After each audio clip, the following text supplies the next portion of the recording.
Teks 52 Kepergian Cynthia. Hari ini pemakaman Nita. Tidak banyak yang datang. Hanya keluarga dan orang-orang tertentu saja. Suasana hening menyelimuti pemakamannya. Tidak banyak tahu penyebab kematian Nita. Keluarga hanya mengatakan karena kecelakaan. Hendra merasa sedih mengingat waktu yang mereka jalani selama ini dan dia adalah wanita satu-satunya di hati Hendra. Yang paling terpukul dari kematian Nita adalah Chandra walaupun dia terlihat tegas sama mamanya tapi sebenarnya dia sangat menyayangi mamanya. Hanya saja perbuatannya salah yang tidak bisa Chandra terima. Semua orang mulai meninggalkan pemakaman.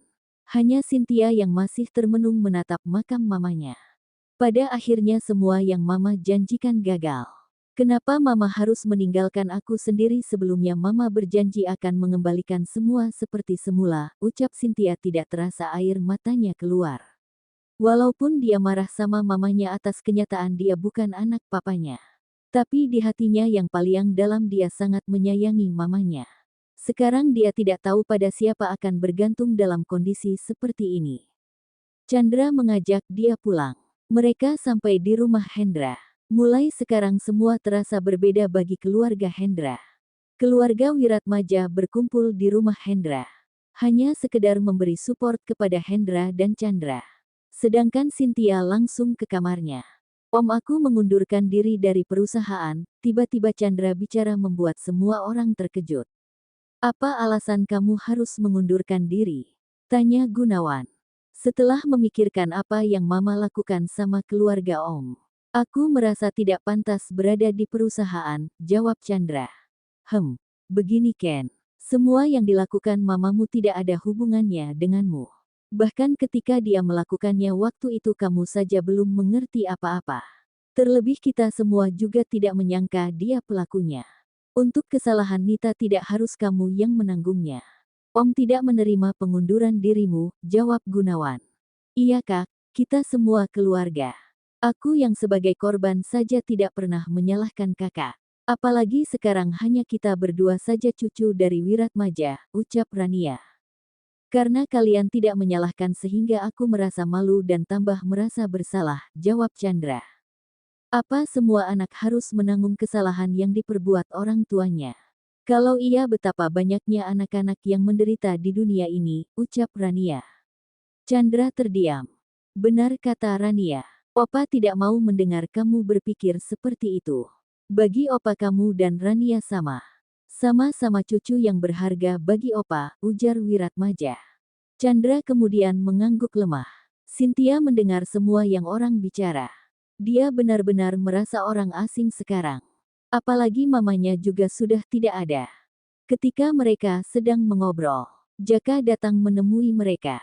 Maaf saya mengganggu Tuan, ucap Jaka. Silakan duduk, jawab Gunawan. Dia yakin Jaka datang untuk menagih janji waktu itu. Terima kasih.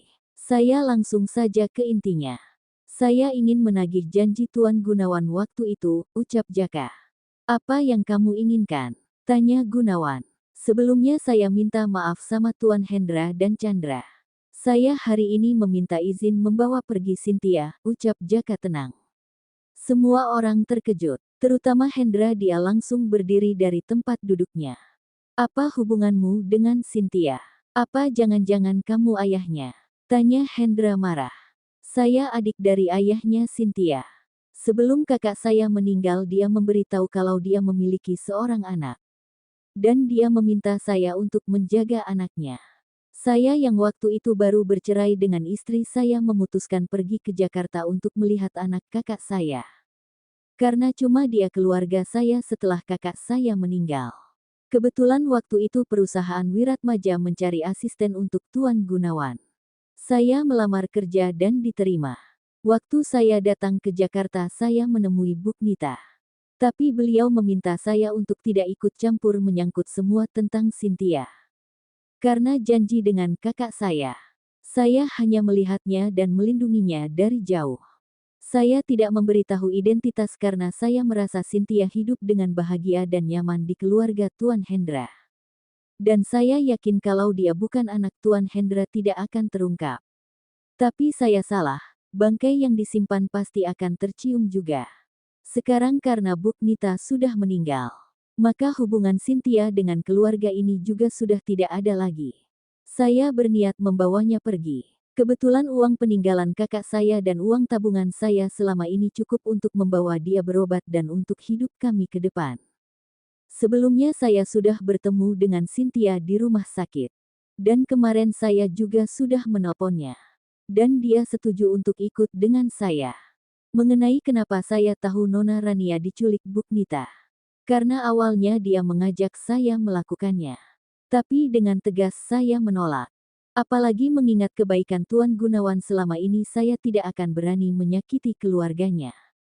Saya sudah memperingatkan Buk Nita untuk tidak berbuat nekat. Tapi saya tahu dia tidak akan mendengar ucapan saya.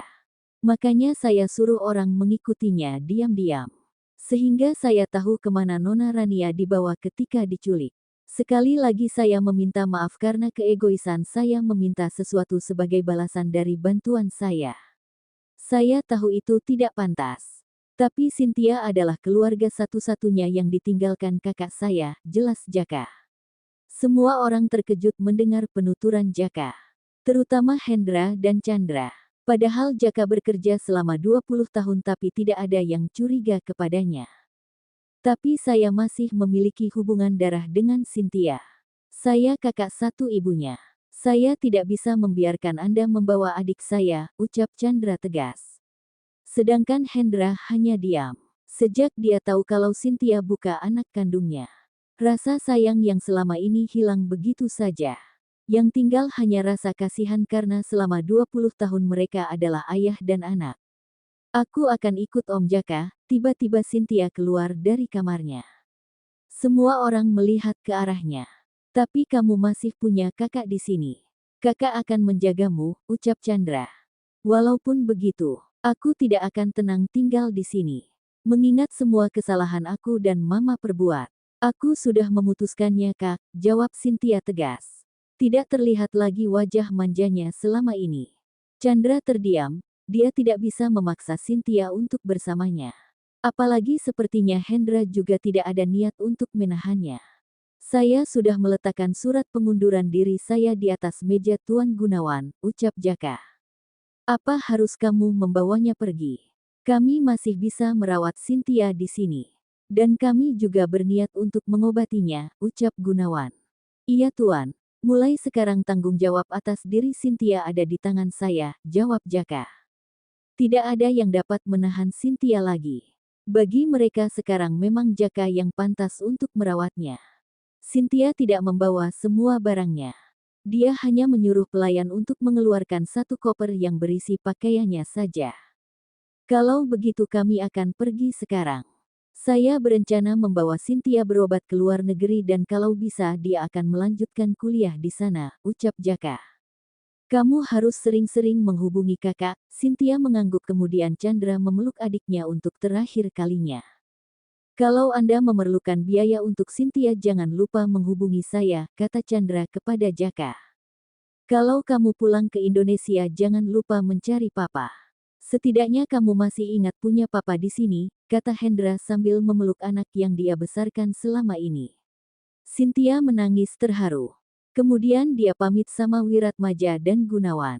Walaupun sikapnya selama ini buruk, tapi mereka tetap menyayangi dan memanjakan Cynthia. Sebelum Cynthia pergi dia menghampiri Rania. Mulutnya terasa keluh ketika menatap Rania. Tapi dengan membulatkan tekad dia pun bicara. Maaf, air mata Cynthia keluar. Rania langsung memeluknya. Membuatnya Cynthia tambah terisak. Saya sudah terlalu banyak berbuat jahat kepadamu. Apalagi perbuatan saya dan Mama tidak pantas untuk dimaafkan. Tapi dengan egoisnya saya malah memohon maafmu, ucap Cynthia. Aku sudah memaafkanmu. Setiap orang pasti pernah punya salah. Tapi ketika dia tahu untuk berubah, dia pantas untuk mendapatkan kesempatan kedua, jawab Rania melepaskan pelukannya. Cynthia tersenyum. Titip maafku sama Kak Radit mungkin aku tidak akan sempat bertemu dengannya. Awalnya aku pernah menyukainya. Tapi karena dia terus mengabaikanku, aku sampai gelap mata dan berniat jahat kepadanya. Aku tahu cinta tidak bisa dipaksa, ucap Cynthia sambil menghapus air mata. Rania mengangguk. Kemudian Jaka mendorong kursi roda Cynthia meninggalkan rumah Hendra untuk selamanya. Sebelumnya aku ucapkan selamat atas pernikahan kalian. Mungkin aku tidak bisa menghadirinya, ucap Cynthia sebelum dia benar-benar meninggalkan rumahnya. Sudah lebih seminggu sejak kejadian. Semua kembali sedia kala. Dan mereka juga sudah bisa mengambil alih perusahaan Sanjaya yang sebenarnya sedang dalam masalah. Rendra juga sudah menemui Kendra untuk menuntaskan masalah mereka dan masalah masa lalu. Untuk sementara Chandra membantu Angga mengurus perusahaan Sanjaya yang baru mereka ambil alih. Rencananya perusahaan itu akan disuruh Angga mengelolanya. Radit merasa senang dengan kejatuhan Kevin Sanjaya. Dendamnya selama ini terbalas juga. Sementara Hendra menjual rumahnya. Karena begitu banyak kenangan mereka di sana. Terutama kenangan menyakitkan sebelum Nita meninggal.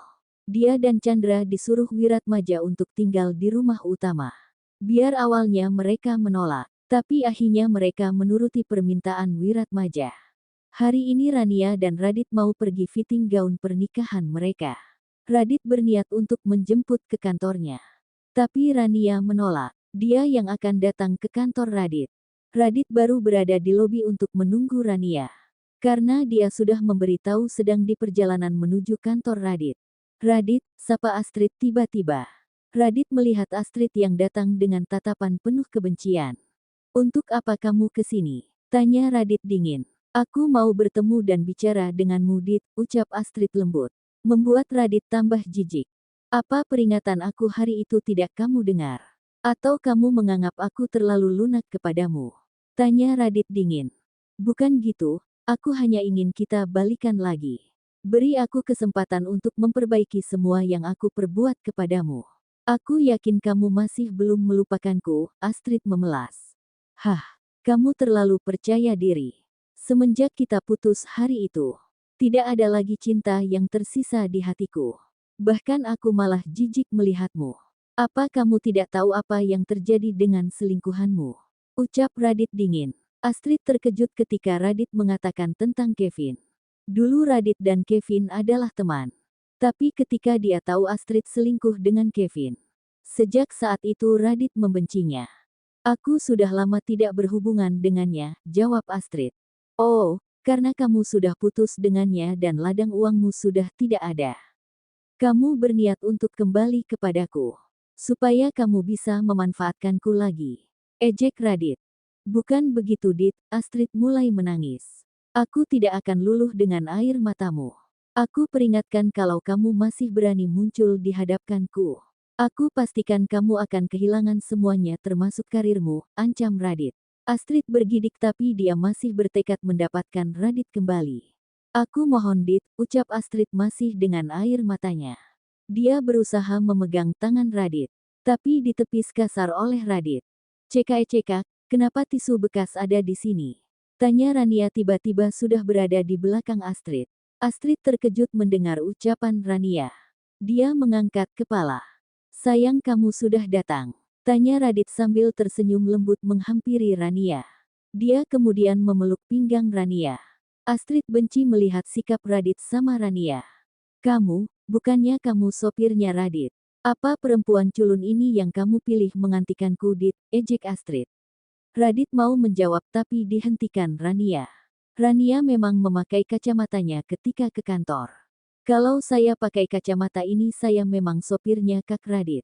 Tapi kalau kacamata dibuka saya menjadi calon istrinya. Apakah saya masih terlihat culun? Bukannya ketika kita bertemu sebelum ini saya bilang kalau saya calon istri masa depan Kak Radit, Rania bicara penuh penekanan sambil membuka kacamatanya. Terlihatlah wajah cantik alami dari Rania. Apalagi matanya yang membuat orang lain terpana ketika melihat. Astri pun terkejut melihat sampai tidak bisa berkata apa-apa. Kenapa diam? Bukannya Anda tadi menghina saya? Dan ingin sekali balikan dengan Kak Radit. Apa Anda merasa tidak pantas untuk Kak Radit setelah melihat saya? Hah, tapi asal Anda tahu saya tidak akan tinggal diam kalau Anda masih berusaha mendekati Kak Radit. Seharusnya Anda tahu diri seperti tisu bekas, ucap Rania menatap tajam Astrid. Astrid melihat tatapan Rania merasa terintimidasi. Dia bahkan tidak sanggup membalas tatapan Rania lebih lama. Padahal selama ini sikapnya selalu arogan kepada orang lain. Sudah sayang, tidak usah kita ladenin dia. Lebih baik kita berangkat sekarang, ajak Radit. Rania tersenyum kemudian melihat ke Astrid. Anda tidak penasaran kami mau kemana? Tanya Rania. Kami mau mencoba gaun yang akan kami pakai untuk pernikahan nanti. Calon suami saya sudah menyiapkan gaun yang sangat indah. Apa kamu masih punya muka untuk mengganggunya? Tanya Rania lagi. Astrid hanya menunduk. Dia merasa dipermalukan oleh Rania. Apalagi orang di sekitar lobi melihat ke arah mereka. Ayo Yang, kita pergi sekarang, ajak Rania. Radit mengangguk. Ketika mereka membalikan badan akan pergi. Radit berhenti sebentar. Aku tidak mengundangmu karena tidak ada tempat untuk pengkhianat sepertimu di acara pernikahan kami, ucap Radit tanpa membalikan badan. Kemudian mereka meninggalkan Astrid yang berdiri mematung melihat kepergian Radit dan Rania yang berjalan dengan mesra. Tangannya mengepal menandakan sakit hati melihat dan mendengar semua perkataan mereka. Kemudian dia segera meninggalkan lobi dengan pandangan yang tidak bisa dijelaskan oleh orang-orang sekitarnya.